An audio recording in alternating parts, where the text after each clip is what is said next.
70세가 노화의 갈림길.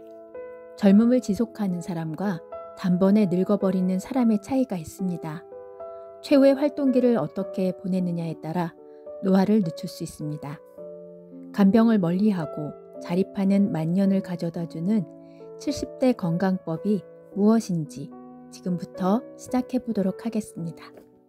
단번에 늙지 않기 위해 가장 필요한 것. 지금의 70대는 예전보다 더 젊어졌다 해도 이 연령대만의 독특한 위험도 다수 안고 있다. 특히 의욕저하나 의욕상실이 두드러진다. 뇌기능, 운동기능을 유지하기 위해 계속 사용하는 것이 중요하다. 예를 들어 40대, 50대의 사람이 아무것도 하지 않고 빈둥빈둥 생활했다고 해도 하반신이나 뇌기능이 쇠약해지는 일은 거의 없다.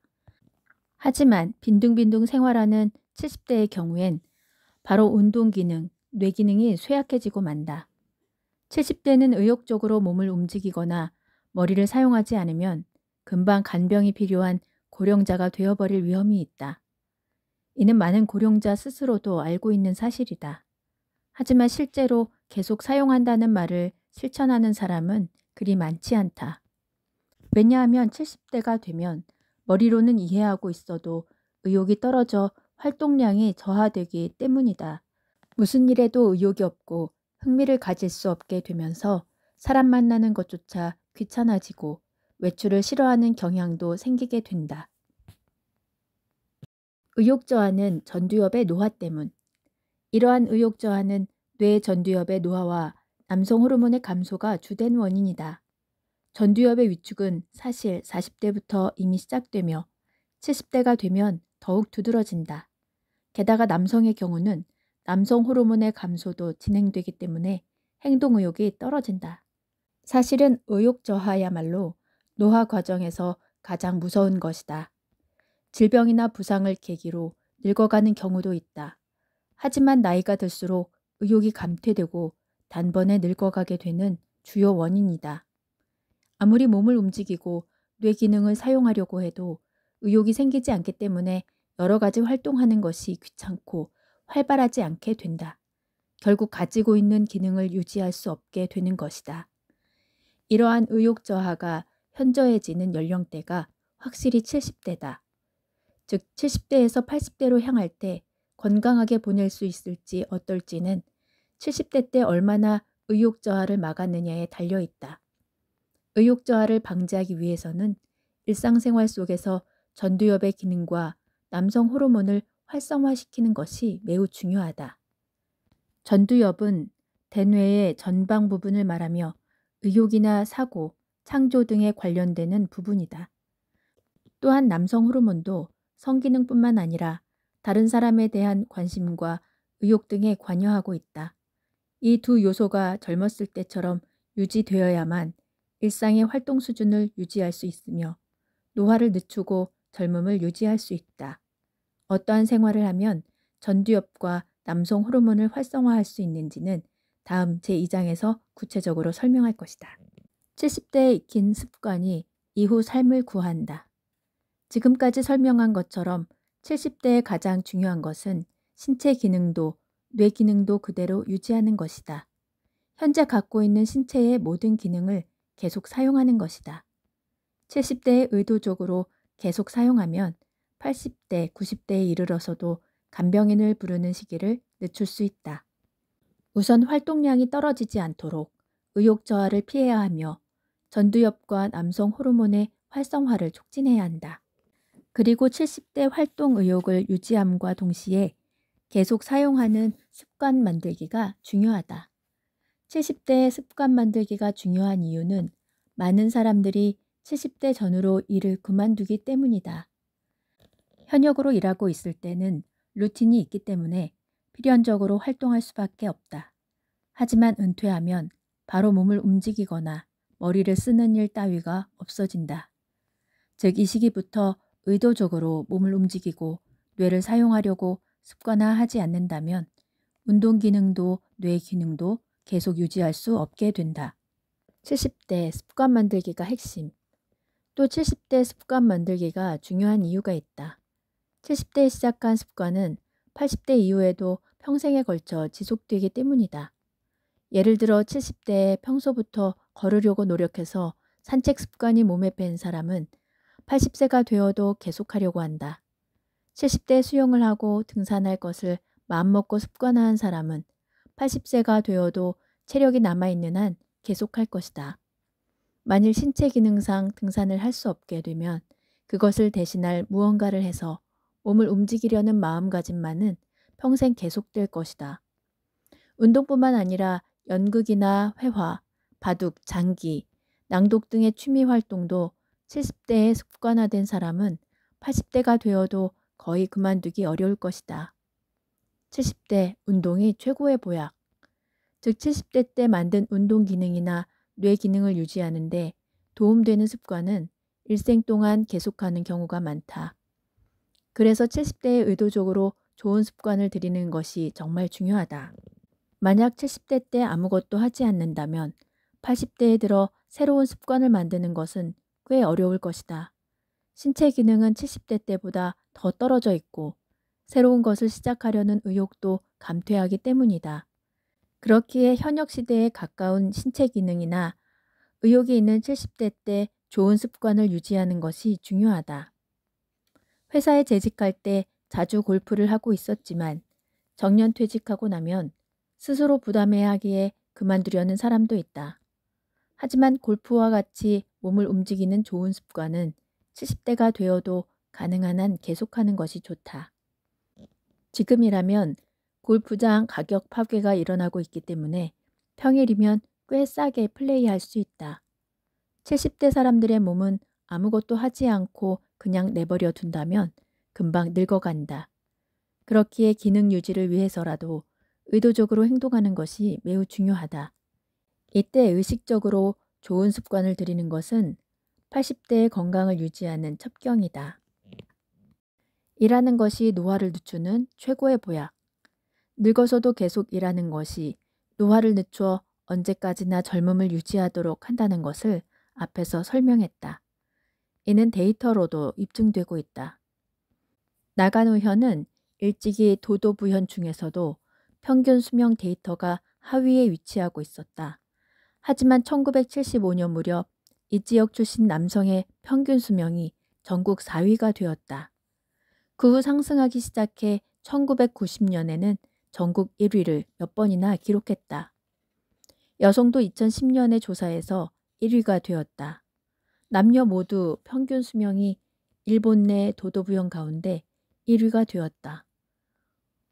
후생 노동성이 최근 발표한 2015년 조사 결과에서 남성이 81.75세로 전국 2위, 여성이 87.67세로 전국 1위에 랭크됐다. 이 정도에 이르자 왜 나가노현이 장수하는 현인지에 대해 다양한 추측이 나왔다. 나가노현에서는 메뚜기나 벌집 등의 곤충을 먹는 습관이 있기 때문이라든지 지형적으로 산간 지역이 많아 산길을 잘 걷고 하반신이 단련되어 있기 때문이라는 등의 이유가 제기된 적 있다. 그러나 최근에는 곤충을 먹는 일도 줄고 자동차의 보급이 진행되어 산길을 걷는 일도 적어지고 있다. 이런 가설들은 그다지 설득력이 있어 보이지는 않는다. 장수마을의 이유는 일하는 데 있다. 필자가 생각할 때 진짜 이유는 이것이다. 나가노현 고령자의 취업률에 있는 게 아닌가 생각한다.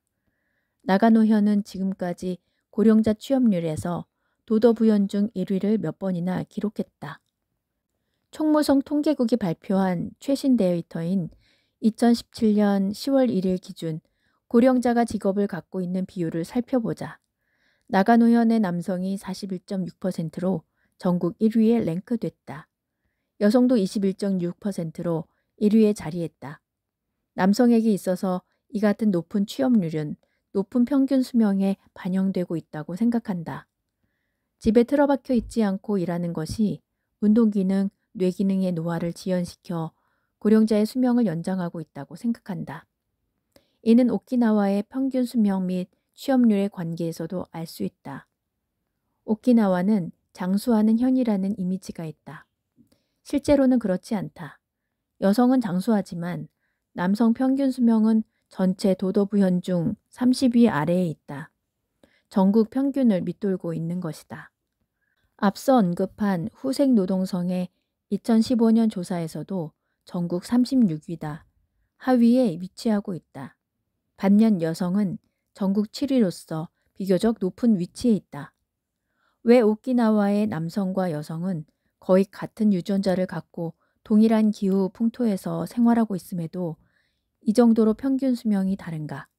그 이유도 취업률에 숨겨져 있는 것이 아닌가 필자는 생각해 본다. 오키나와에 있는 남성 고령자가 직업을 가지는 비율은 전국 최하위에 있다. 이 사실이 남성의 평균 수명을 떨어뜨리는 요인 가운데 하나가 아닌가 생각한다. 반면 여성의 경우 젊을 때부터 전업주부인 사람도 있고 고령자가 되어도 가사를 도맡고 있는 경우도 있다. 따라서 취업률 자체가 남성만큼 수명에 영향을 미치지 않을 수도 있다.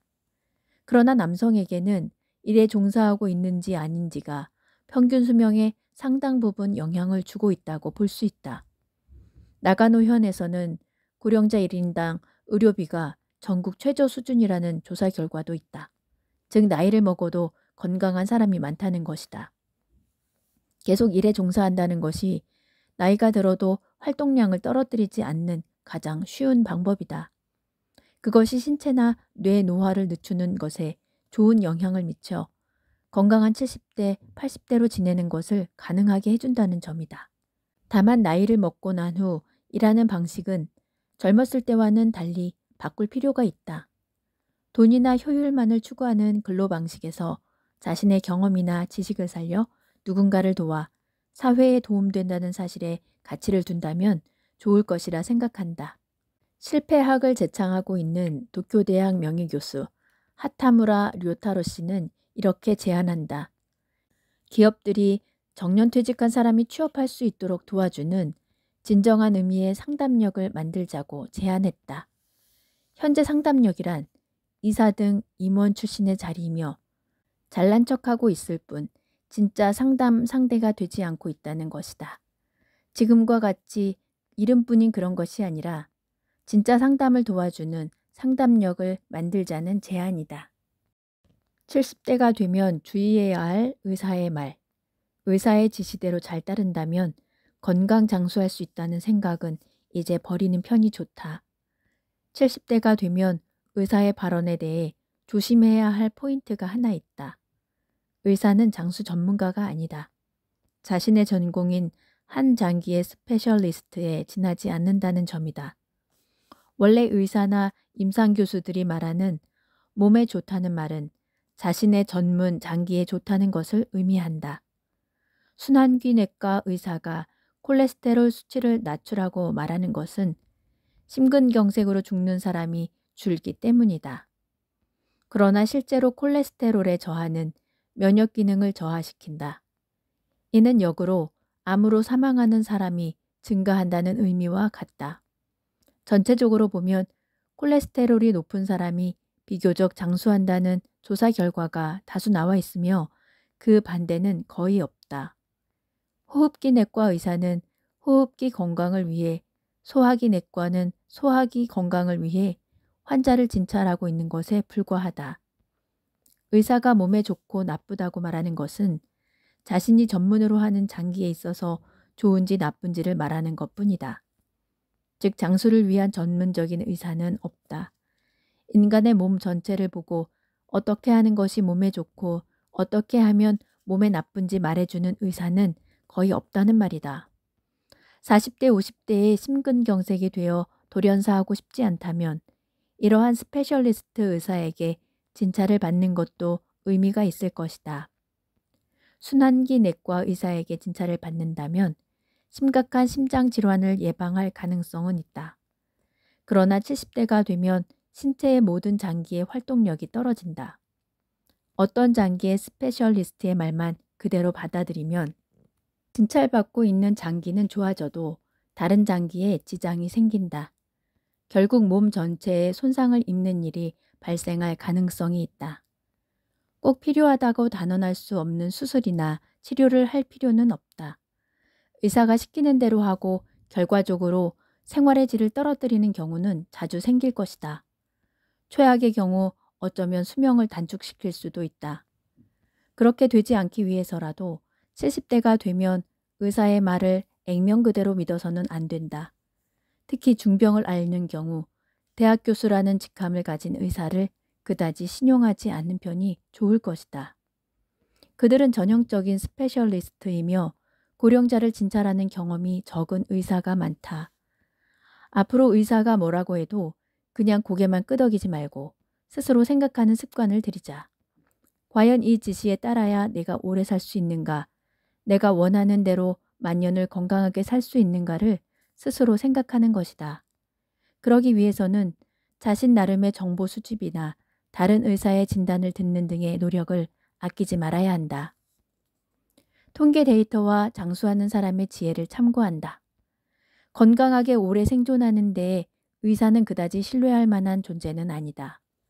앞서 말한 바와 같이 개개의 장기의 전문적 입장에서만 볼 뿐 건강하게 장수할 수 있도록 조언하는 것은 아니기 때문이다. 그럼 장수를 하고 싶다고 할 때 무엇에 의지하면 좋은가? 필자가 제일 먼저 가장 큰 의지가 된다고 생각하는 것은 통계 데이터이다. 앞서 소개한 의학 박사 시바타 히로시 씨는 도쿄 노인 종합 연구소에서 매우 유용한 통계와 훌륭한 연구 결과를 다수 남겼다. 예를 들어 콜레스테롤 수치와 사망률의 관계 등을 오랜 세월에 걸쳐 다수의 고령자를 추적 조사하며 BMI와 사망률의 관계에 대해 분석했다. 그 데이터들을 보면 우리가 지금까지 생각하고 있던 상식, 즉 콜레스테롤 수치가 낮은 것이 건강하다, 마른 사람이 오래 살 수 있다는 식의 의학 상식과는 전혀 반대되는 것이다. 의학은 불완전하다. 그때그때 최신의 연구 결과가 상식이 되고 있는 것뿐이다. 수년 후에는 전혀 도움이 되지 않거나 완전히 반대평가로 뒤바뀌는 일도 자주 일어난다. 정신질환 치료법으로 고안된 로보토미 등이 좋은 예이다. 이는 뇌에 외과 수술을 시술하여 통합실조증 환자를 얌전히 만드는 시술이다. 처음에는 획기적인 치료법으로 연구자는 노벨상까지 수상했다. 하지만 나중에 중대한 후유증에 시달린 것으로 알려져 지금은 전혀 시술되지 않고 있다. 마가린의 경우도 보자. 동물성 지방을 성분으로 하는 버터보다 식물성 지방을 성분으로 하기 때문에 몸에 좋다는 귀한 대접을 받던 시기가 있었다. 그러나 지금은 마가린에 포함된 트랜스 지방산의 과다 섭취는 몸에 좋지 않기 때문에 마가린은 마트에서 사라졌다. 이처럼 의학상식이나 건강상식이라고 하는 것은 연구가 진보하면서 날마다 바뀌어 가는 것이다. 동맥경화의 예방을 위해 콜레스테롤이나 혈당을 억제하는 등의 식사 제한을 하는 사람들이 많다. 하지만 iPS 세포를 사용한 치료 기술이 진보하면 그렇게 참을 필요가 없어질지도 모른다. 손상된 혈관에 iPS 세포를 생착시키면 새로운 혈관으로 재생할 수 있기 때문이다. 만약 게놈 분석이 보다 진보하면 혈압이 높아져 심근경색에 걸리는 사람과 혈압이 높아도 심근경색에 걸리지 않는 사람을 사전에 구분할 수 있다. 지금은 어느 쪽이 심근경색에 위험한지 아무도 모른다. 이 때문에 혈압이 높으면 어느 쪽이라도 수치를 낮춰 예방해야 한다. 하지만 내버려 두어도 괜찮을 사람을 미리 알 수 있다면 그 사람은 참아가며 혈압을 내릴 필요가 없어진다. 지금까지 일률적으로 혈압을 낮춘다는 사고방식 자체가 시대에 뒤처진 것으로 바뀔 것이다. 결국 의학이란 불완전한 발전도상의 학문이라고 할 수 있다. 그래서 필자는 현실을 반영한 통계 데이터야말로 가장 거짓 없이 신뢰할 수 있다고 생각한다.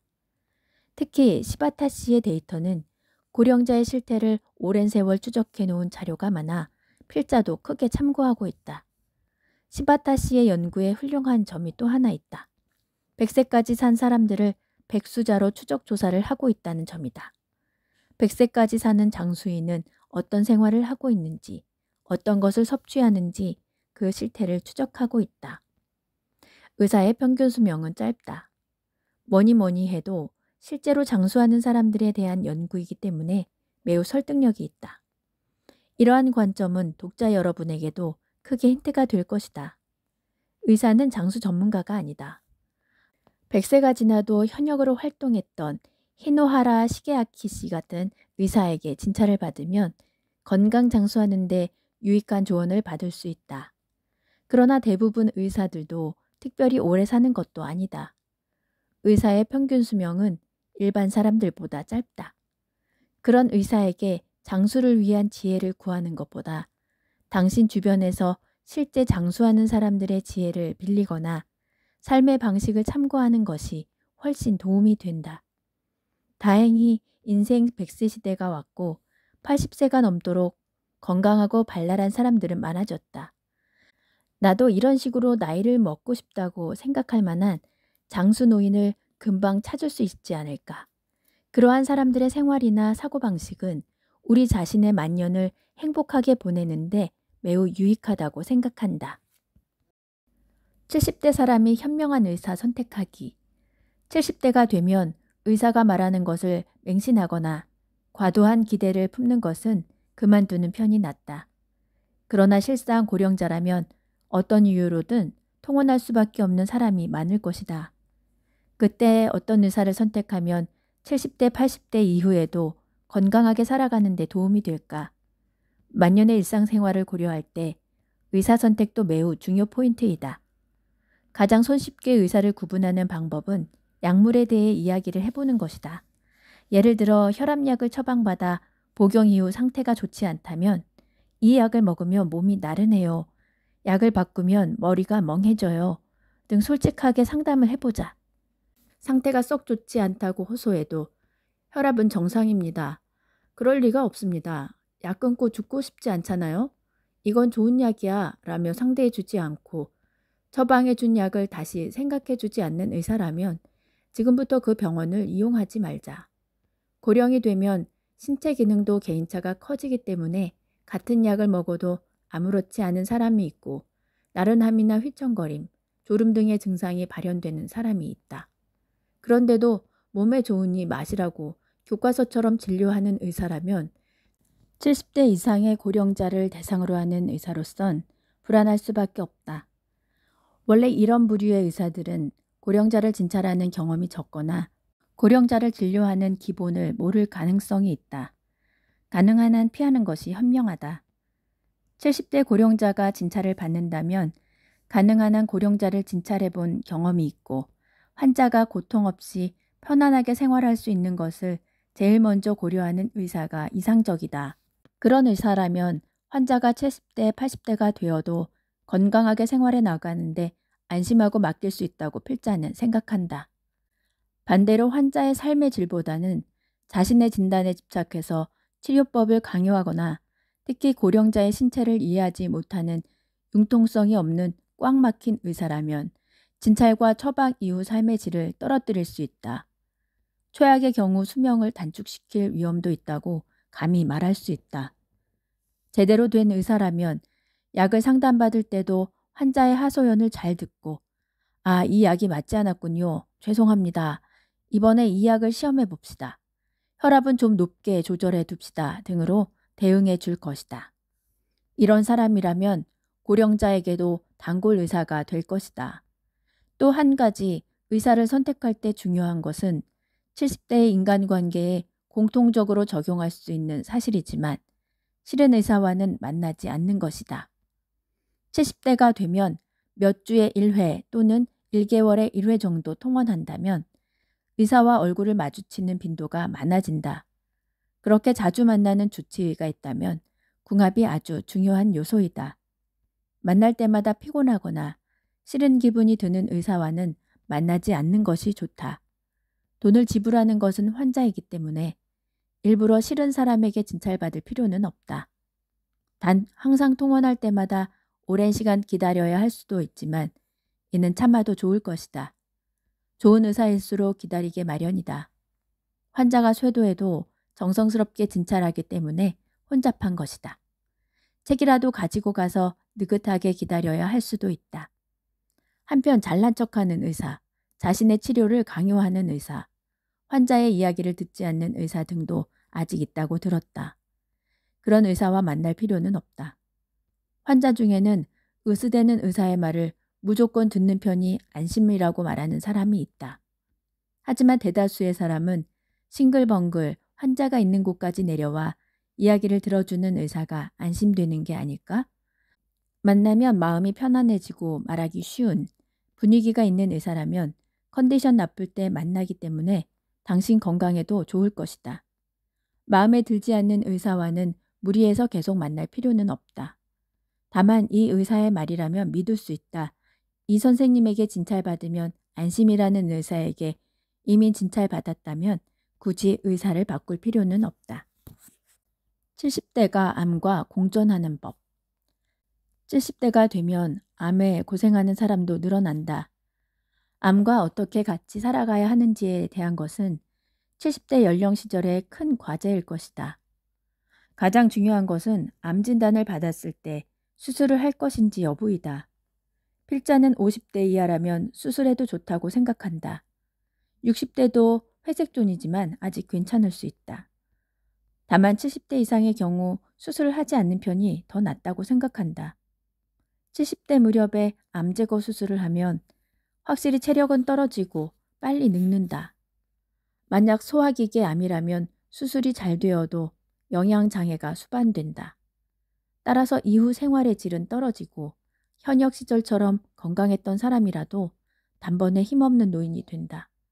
몸 전체의 기능을 떨어뜨리기 때문에 다른 질병에 걸릴 위험도 높아질 것이다. 그런데도 수술을 단행하는 사람들이 많은 이유는 비록 수술로 몸이 약해져도 수술하지 않는 것보다는 오래 살 것으로 기대하기 때문이다. 힘이 없어져도 1년이라도 더 오래 살 것인가, 아니면 몇 년 빨리 죽는다 해도 건강한 상태를 살 것인지 어느 쪽을 선택할 것인가 하는 결정에 직면하게 된다. 이것은 삶의 방식의 문제이지 어느 쪽이 정답일 수는 없다. 여러분 각자가 결정한 것이 정답인 것 같다. 70대가 되면 실제로 암에 걸리지 않아도 한 번쯤 자신은 앞으로 만 년은 어떻게 살 것인지 생각해 두는 게 좋다. 만일의 경우에 당황하지 않기 위해 필요할 것이다. 필자의 경우 반복해서 말하지만 70대가 되면 수술은 하지 않는 편이 좋다고 제시했다.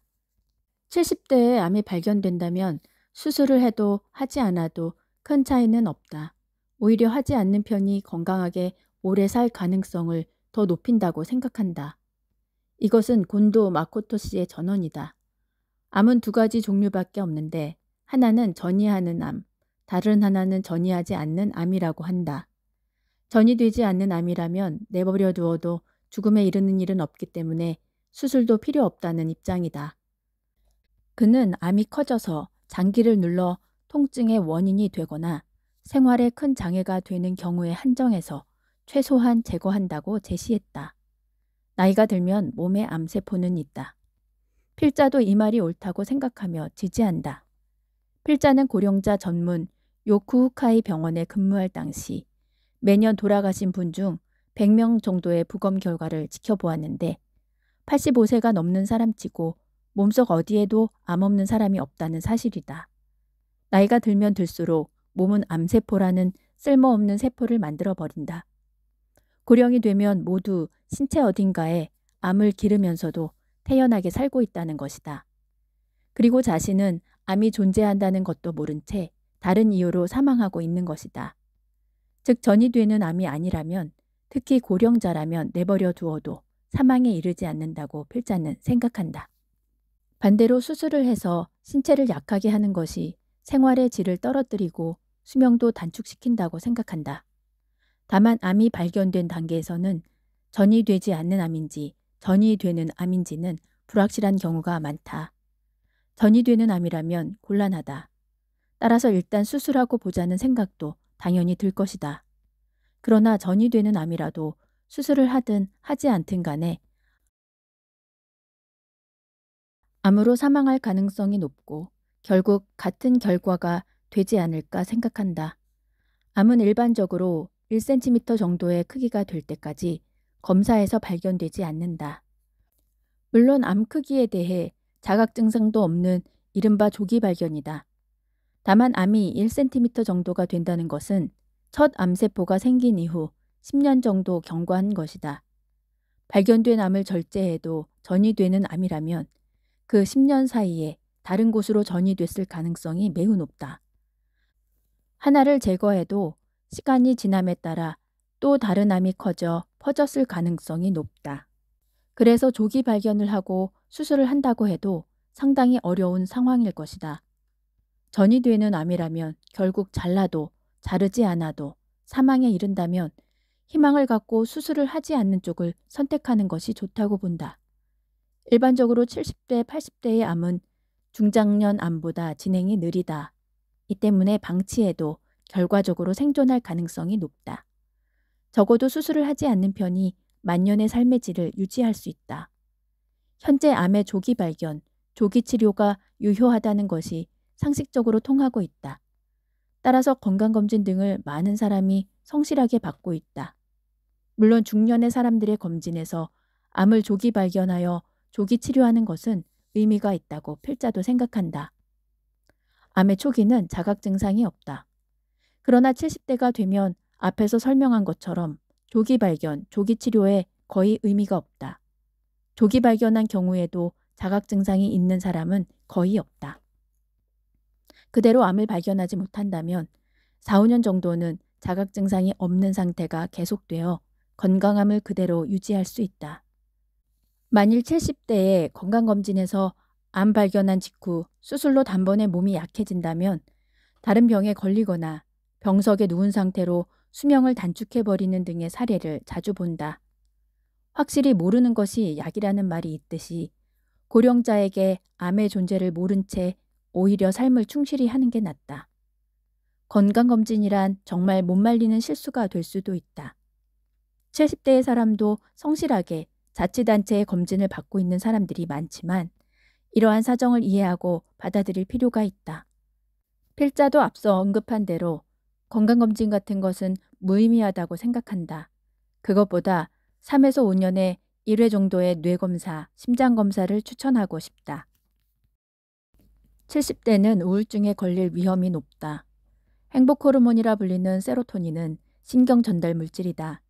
40대 무렵부터 분비량이 줄어들기 시작하여 70대가 되면 그 감소 추세는 더욱 현저해진다. 불안감이 더해지거나 의욕이 저하되거나 우울증에 걸릴 위험을 높이는 요인으로 작용한다. 만약 최근 밤에 잠들 수 없다. 식욕이 없어 먹을 수 없게 되었다. 기분이 풀리지 않고 무슨 일을 해도 의욕이 나지 않는다.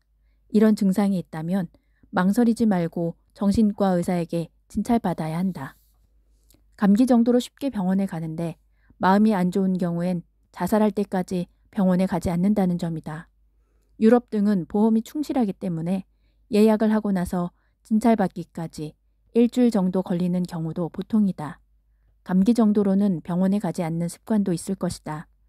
그러나 자살할 정도의 우울증을 가진 사람이라면 반드시 병원에 가는 게 선진국 사람들의 관행이다. 고령일수록 우울증이 심하다. 우리는 왠지 모르게 정신과에 가는 것에 대한 거부감이 강하다. 그것은 마음의 병에 대한 일종의 편견 때문일 수 있다. 그러나 실제로 마음의 병은 특별한 것도 그 무엇도 아니다. 독자 여러분이 생각하고 있는 것 이상으로 많은 사람들이 좋지 않은 상태를 안고 있다. 보통 전체 인구의 3%가 이런 상태로 알려져 있다. 65세 이상 고령자만 따지면 전체 인구의 5%까지 우울증이라고 한다. 누구에게나 우울증에 걸릴 위험이 있다. 특히 고령이 되면 감기로 병원에 가는 것처럼 부담 없이 정신과 의사에게 진찰을 받는 것이 좋다고 생각한다. 정신과 의사인 필자의 입장에서 언급한다면 우리 사회는 우울증 등의 마음의 병을 병증이라고 파악하지 않는다는 점이다. 참으로 이상하다고 느끼고 있다. 예를 들어 중독 현상도 알고 보면 마음의 병이다. 알코올 중독, 도박 중독, 게임 중독 등 여러 가지가 있지만 모두 본래 마음의 병인 셈이다. 그런데도 우리 사회에서는 단순히 의존증이다, 보통 사람으로서 의지가 약하다, 또는 인간성이 흐릿하다는 등으로 치부하기 쉽다. 한편으로 알코올 중독을 조장하는 일부 주류 메이커나 파친코 가게, 게임 회사는 중독 조장 등으로 돈을 벌고 있음에도 비판받지 않는다. 사전 예방하면 자살을 막을 수도 있다. 미국에서는 적어도 주류 광고 등은 엄격한 기준이 있으며 음주 광고 장면은 방영하지 않는다. 반면 우리는 어린아이가 TV를 볼 시간대에도 아무렇지 않게 주류 광고를 내보낸다. 이러한 사례에서도 마음의 상태는 병이 아니고 인간의 의지가 약하기 때문이라는 사회의 인식을 조장하는 측면이 있다. 만약 잠들 수 없다든가 불안감으로 견딜 수 없다, 살아가는 것이 괴롭다 등 멘탈의 부진을 느꼈다면 이는 당신의 마음이 약하기 때문이 아니다. 누구에게나 일어날 수 있는 마음의 상태이다. 증상이 악화되기 전에 병원에서 상담받는 것이 중요하다. 사전 예방을 하면 자살할 만큼 중증이 되는 경우도 상당 확률로 피할 수 있다. 실제로 니가타현, 마츠노야마초에서는 우울증 가능성이 있는 고령자를 보건사가 살펴서 병원에 데려가는 자살 예방 운동을 전개해 자살률을 70%나 줄이고 있다. 특히 고령자에게는 이러한 예방 운동이 효과적이라 생각된다. 노부모 정신과 진료를 막으면 안 된다. 잠을 잘 수 없거나 식욕이 없어도 나이를 먹었으니 당연하다며 참아내는 경향이 고령자 연령대에서 뚜렷하다. 하지만 그러한 인내는 필요 없다. 정신과나 심료내과에 가서 진찰받으면 될 것이다. 이 책을 70대 이상의 노부모를 가진 자녀인 독자가 읽고 있다면 꼭 전하고 싶은 말이 있다. 만약 노부모가 정신과 진찰을 받으려고 한다고 하면 말리지 말라는 것이다. 본인이 힘들어서 병원에 가려고 하는데 가족들이 갈 필요가 없다, 과한 생각이라고 참견하면 포기하는 경우가 의외로 많다. 부모에게 그만한 자각 증상이 있다면 함께 병원에 따라가 주는 게 효과적이다. 가족들도 70대 연령대에는 우울증에 걸리기 쉽다는 점을 충분히 이해하기 바란다.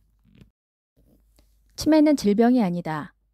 이제부터라도 치매는 질병이 아니라 노화 현상 중 하나로 인식해야 한다. 나이가 들면 머리카락이 빠지고 주름이 늘어나듯이 마찬가지로 누구나 노화로 인해 치매에 걸리는 것이다. 다만 증상이 발현되는 속도가 빠른지 느린지의 차이일 뿐이다.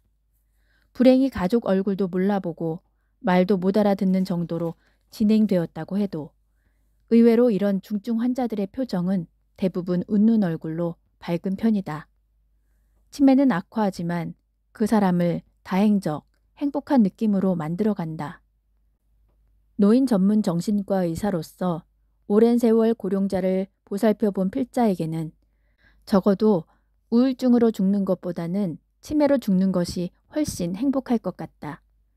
주변의 모든 것을 너무 보고 인식하는 것보다도 여러 가지를 잊거나 알 수 없는 편이 본인에게도 행복한 것이 아닌가 생각해 본다.